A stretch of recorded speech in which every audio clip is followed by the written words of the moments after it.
for a start. And Bruce, hello there. Nice to see you back, mate. Nico, you replaced Clive since the group were last here. What happened to Clive?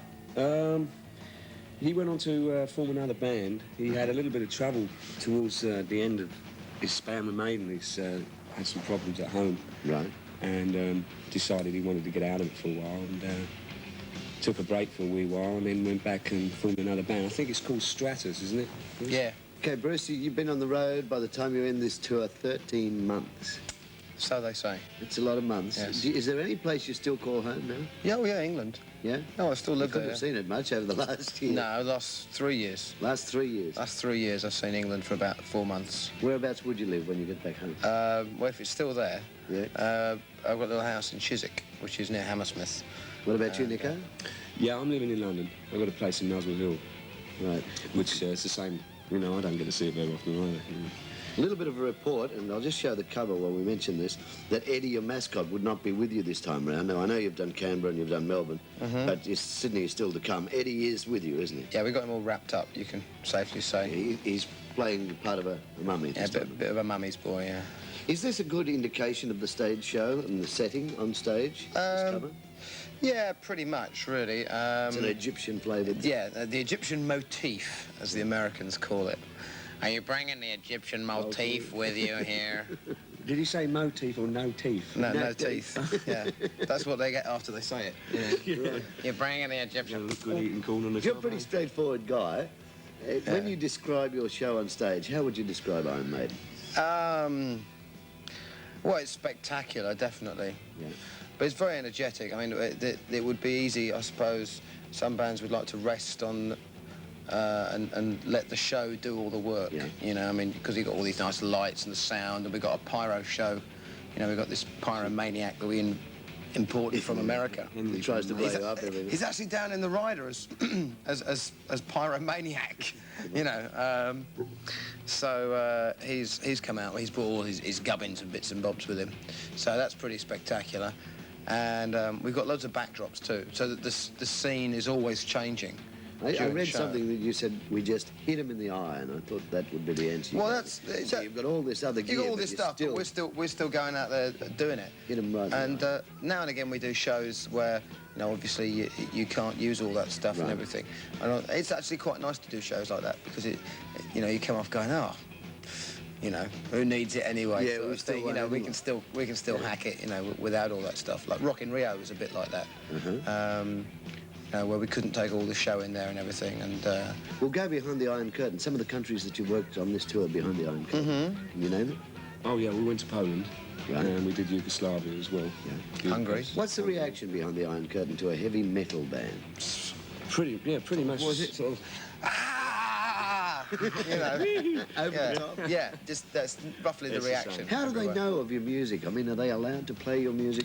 Oh, yeah, they're allowed to play it. If In they everyday can find it. It's the only way they can kind of get into, you know, heavy metal music or even rock and roll or even soft stuff is black market. Yeah. And apparently it's like half a month's salary to buy a piece of vinyl out there. Yeah, it's but they very- still make it's very it, expensive. and I guess it's word of mouth as well, and you know, because the kids can still get out of the country and come backwards and forwards So to they England. bring So some in too. a few people come to see some bands back home. Lot of And I guess bootlegs. that's, you know, it's word of mouth too. Can you go off the road this time? Is it an album? And can we look forward to a new Well, it's a album live from album. Maiden? It's a live album. We'll Actually. have It's a a live live album aid. out first, yeah. Right. 5 months off. Yeah. For rehabilitation. So when do you get back in or studio? Recuperation, whatever. Yeah, And, recuperation. yes, then we have after Christmas. You know, guys have been We'll start writing again, and working for 5 months, writing songs. Yeah. We shall go and record another album and set up for. Look forward to that one. So Yeah. that'll make 6 all up, won't Yeah, it? that'll be 6, 7 if Six you with the include the live album, if you're into numbers. You know. It's been nice to talk to you. Yeah. I'm into everything, and we've got Number of the Beast now, so we'll get into more numbers. Thanks very much Thank you for very coming much, in, sir. Nico. Sure. Nice to meet Thank you you, too. everyone. Yeah. McBrain, That's correct correct, name? sir. Nico, McBrain. correct name? It That's really right, is. it It really really is. is his name. Iron It is his Maiden. name. Go and see the guys Tuesday night at the Horden Pavilion in Sydney. Already right. killed them in Canberra, Melbourne. Horden still to come, and then you're off to where? New Zealand. Okay. Bruce and Nico, thank you for being with us. Iron Maiden now, and the Number of the Beast. O earth and sea. For the devil sends the beast with wrath, because he knows the time is short. Let him who hath understanding reckon the number of the beast, for it is a human number. Its number is 666. I left alone. My mind was blank. I needed time to think, to get the memories from my mind. What did I see? Can I believe that what I saw that night was real and not just fantasy? Just what I saw in my old dreams were the reflections of my Walkman staring back at me. 'Cause in my dreams, it's always there. The evil face that twists my mind and brings me to despair.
everybody from, you know, 12-year-old kids through to 35-year-old school teachers. In fact, we had a school teacher in Melbourne who plays one of our songs called The Rhyme of the Ancient Mariner to school assembly every morning. It's in a Catholic school up north, and she does it because we based the song on a poem by Samuel Taylor Coleridge, epic English poem. And she plays it to them to kind of get them interested in literature and stuff like that, you know. Is that a real buzz for you? Yeah, it's great. I love it. What's so special about heavy metal? Well, essentially it's a live form of music. It's a very charismatic form of music. It's larger than life.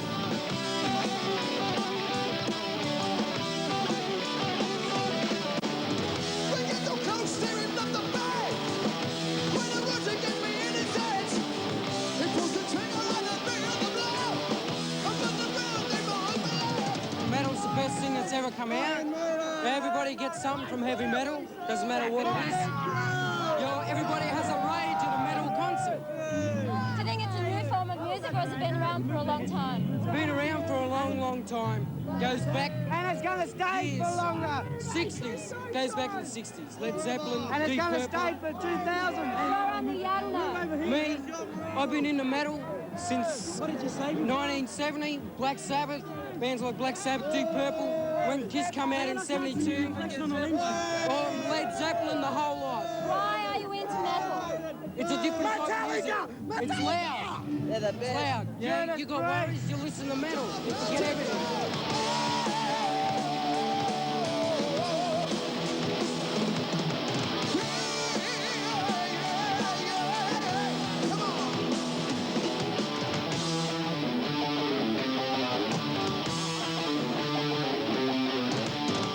What do you try to create when you're up there on stage? What sort of feeling? Really, you're trying to use your imagination and you're trying to get into the song, you know? And if I'm singing a song about, say, The Rhyme of the Ancient Mariner, you try and get out the lyrics to the audience. I have a little picture in my head of the things that are going through in the song, you know, as the song goes through its moods and goes through all its different bits, you know, like there's bits in it where the mariner finds himself stranded in the sea and stuff like that, and all the lighting is done to try and achieve a sort of really moody, shifty effect. And you try and sing it the same way. You try and transmit that feeling to the audience. And so it's, in that way, it's a very colourful show. And that's what you're trying to create. You're trying to create the songs, not just sing them, but actually live them. Oh, God of earth and all to bow down and hear a cry. Our earthly rulers falter and our people drift and die. The walls of golden tumors, the swords of scorn divide. Take not thy thunder from us, take away our pride. They're fantastic. Just ask me cousin. And their songs are very well created. They're put into parts and then put into a very big piece. Musically talented, they're very professional, all of them. And very incredibly professional. You really feel strongly about it? Sorry? You really feel strongly Oh, yeah, about because it? we've been waiting for bands like this, you know. We wait for bands like this, you know, really like, you know, we wait for them really mad, you know, but we never get them. Yeah. So when they come, we all go mad. Yeah, I reckon. I love it. Why do you like them, though? We like them because it's a, you know, it's a form of music that you can escape to, you know. It's a form of music where you can just let fly and let all your emotions out. The live show is the live show. It's designed to get people's rocks off when they're out there, and they come there and they go, oh, have a good time. You've got to give it to them, because otherwise I don't enjoy it. There you are. Now you know what we're missing out on.